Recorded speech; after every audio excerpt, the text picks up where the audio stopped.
ಗೃಹ ಸಚಿವ ಪರಮೇಶ್ವರ್ ನಿವಾಸದಲ್ಲಿ ದಲಿತ ಸಚಿವರು ಮತ್ತು ಶಾಸಕರು ಡಿನ್ನರ್ ಮೀಟಿಂಗ್ ಅನ್ನು ನಡೆಸಿದ್ದಾರೆ.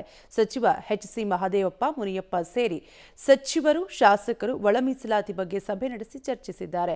ಈ ಹಿಂದೆ ನಾಗಮೋಹನ್ ದಾಸ್ ವರದಿ ಸಲ್ಲಿಕೆಗೂ ಪೂರ್ವ ಸಭೆ ನಡೆಸಲಾಗಿತ್ತು. ಸಭೆ ಬಳಿಕ ಮಾತನಾಡಿದ ಸಚಿವ ಎಚ್.ಸಿ. ಮಹದೇವಪ್ಪ, ನಾವು ಒಳ ಮೀಸಲಾತಿ ಪರವಾಗಿ ಇದ್ದೀವಿ. ಒಳ ಮೀಸಲಾತಿ ಬಗ್ಗೆ ಎಲ್ಲರ ಧ್ವನಿ ಒಂದೇ. ನಾವು ಎಲ್ಲರ ಅಭಿಪ್ರಾಯ ಪಡೆದಿದ್ದೇವೆ. ನಾವು ಎಲ್ಲರೂ ಒಗ್ಗಟ್ಟಾಗಿ ಇದ್ದೇವೆ ಎಂದರು. ಗೃಹ ಸಚಿವ ಪರಮೇಶ್ವರ್ ನಿವಾಸದಲ್ಲಿ ದಲಿತ ಸಮುದಾಯದ ಸಚಿವರು ಹಾಗೂ ಶಾಸಕರು ಡಿನ್ನರ್ ಮೀಟಿಂಗ್ ಅನ್ನು ನಡೆಸಿದ್ದಾರೆ. ಸಚಿವ ಎಚ್.ಸಿ. ಮಹದೇವಪ್ಪ, ಮುನಿಯಪ್ಪ ಸೇರಿದಂತೆ ಸಚಿವರು, ಶಾಸಕರು ಒಳ ಮೀಸಲಾತಿ ಬಗ್ಗೆ ಸಭೆ ನಡೆಸಿ ಚರ್ಚಿಸಿದ್ದಾರೆ. ಈ ಹಿಂದೆ ನಾಗಮೋಹನ್ ದಾಸ್ ವರದಿ ಸಲ್ಲಿಕೆಗೂ ಪೂರ್ವ ಸಭೆಯನ್ನ ನಡೆಸಲಾಗಿತ್ತು. ಈಗ ಸಭೆ ಬಳಿಕ ಮಾತನಾಡಿದ ಸಚಿವ ಎಚ್.ಸಿ. ಮಹದೇವಪ್ಪ, ನಾವು ಒಳ ಮೀಸಲಾತಿ ಪರವಾಗಿ ಇದ್ದೇವೆ ಅಂತ ಮಾತನಾಡಿದ್ದಾರೆ. ಅಂತಿಮವಾಗಿ ಒಗ್ಗಟ್ಟಿನಿಂದ ತೀರ್ಮಾನ ಮಾಡೋಣ ಅಂತ ಮಾತಾಡಿದ್ವಿ ಅಷ್ಟೇ. ಅದು ಬಿಟ್ಟರೆ ಬೇರೆ ಏನಿಲ್ಲ. ಪೂರ್ತಿ ಒಗ್ಗಟ್ಟಾಗಿದ್ದೀವಿ, ಒಗ್ಗಟ್ಟಾಗಿ ಒಳ ಮೀಸಲಾತಿ ಪರವಾಗಿ ಹೇಳಿದ್ಮೇಲೆ ಇನ್ನೇನಿದೆ. ಅವೆಲ್ಲ ಅದರ ಪರವಾಗಿದ್ದೀರಿ.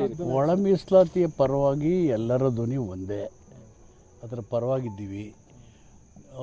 ವರದಿ ಕೊಟ್ಟಿದ್ದಾರೆ, ಎಲ್ಲರೂ ಅಧ್ಯಯನ ಮಾಡಿ ಅಂತ ಹೇಳಿದ್ದೀವಿ. ಇವ್ರದ್ದು ಅಭಿಪ್ರಾಯಗಳನ್ನು ಒಟ್ಟುಗೂಡಿಸ್ಬೇಕಲ್ಲ. ಅಂತಿಮವಾಗಿ ಒಳ ಮೀಸಲಾತಿ ಪರವಾಗಿ ತೀರ್ಮಾನ ಮಾಡ್ತೀವಿ.